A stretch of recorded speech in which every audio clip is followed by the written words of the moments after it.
জৈন মন্দিরে শ্রদ্ধার সঙ্গে মহাবীর জন্মজয়ন্তী পালিত হয়েছে।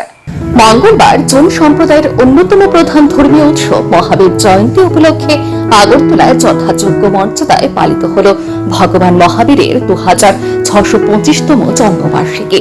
এদিন মহাবীর ধর্মীয় ট্রাস্টের উদ্যোগে আগরতলা টাউন হল সংলগ্ন জৈন মন্দিরে নানা ধর্মীয় অনুষ্ঠানের আয়োজন করা হয়। অনুষ্ঠানে জৈন সম্প্রদায়ের বিপুল সংখ্যক মানুষ এবং সমাজের বেশ কয়েকজন বিশিষ্ট ব্যক্তি উপস্থিত ছিলেন। সকাল থেকে সারা দেশের সঙ্গে আগরতলার জৈন মন্দিরেও ভক্তরা পুজো অর্চনা, আরতি, আবৃত্তি, ধর্মীয় গান, ভজন ও কীর্তনের মাধ্যমে ভগবান মহাবীরের জন্মজয়ন্তী উদযাপন করেন। অনুষ্ঠানে বক্তব্য রাখতে গিয়ে মহাবীর ধর্মীয় ট্রাস্টের চেয়ারম্যান তরুণ কুমার জৈন বলেন, জৈন ধর্মে মোট 24 জন তীর্থঙ্কর রয়েছেন এবং তাদের মধ্যে ভগবান মহাবীর শেষ তথা 24তম তীর্থঙ্কর। জৈন ধর্ম অনুযায়ী তীর্থঙ্কর অর্থ অরিহন্ত, যিনি অতীত, বর্তমান ও ভবিষ্যৎ সম্পর্কে সম্পূর্ণ জ্ঞান অর্জন করেন এবং সেই জ্ঞান মানব সমাজের কল্যাণে প্রচার করেন। তিনি আরো বলেন, জৈন ধর্ম সহজ, সরল, ব্যবহারিক এবং বৈজ্ঞানিক তত্ত্বের উপর প্রতিষ্ঠিত। জৈন ধর্মাবলম্বীরা নিরামিষভোজী হন, সূর্যাস্তের আগে খাদ্য গ্রহণ করেন এবং সিদ্ধ গরম জল পান করেন, যা স্বাস্থ্যের জন্য উপকারী বলে বিভিন্ন স্বাস্থ্য চিকিৎসা গবেষণায় উল্লেখ রয়েছে। তরুণ কুমার জৈন বলেন, হাজার হাজার বছর আগে জৈন তীর্থঙ্কররা বিশ্বাস করতেন যে গাছপালাতেও প্রাণ রয়েছে এবং তাদেরও অনুভূতি আছে।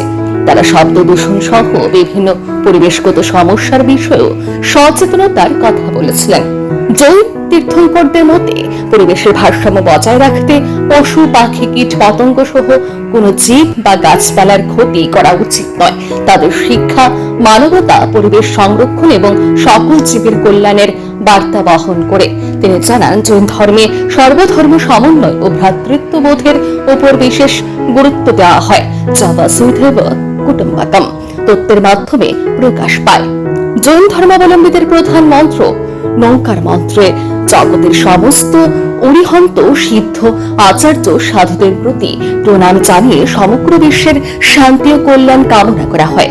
জৈন সম্প্রদায় জাতি, ধর্ম, বর্ণ নির্বিশেষে সকল মানুষের মধ্যে সমতা ও সৌহার্দ্যের বার্তা প্রচার করে এবং অন্যান্য ধর্মের ইতিবাচক শিক্ষাকেও সমানভাবে সম্মান জানায়। দিনে আমরা সব বাড়িতে ঘরে ভজন, কীর্তন আর ঠাকুরের যে প্রিন্সিপালস আছে জেনিজমের, এটা নিয়ে চর্চা করব।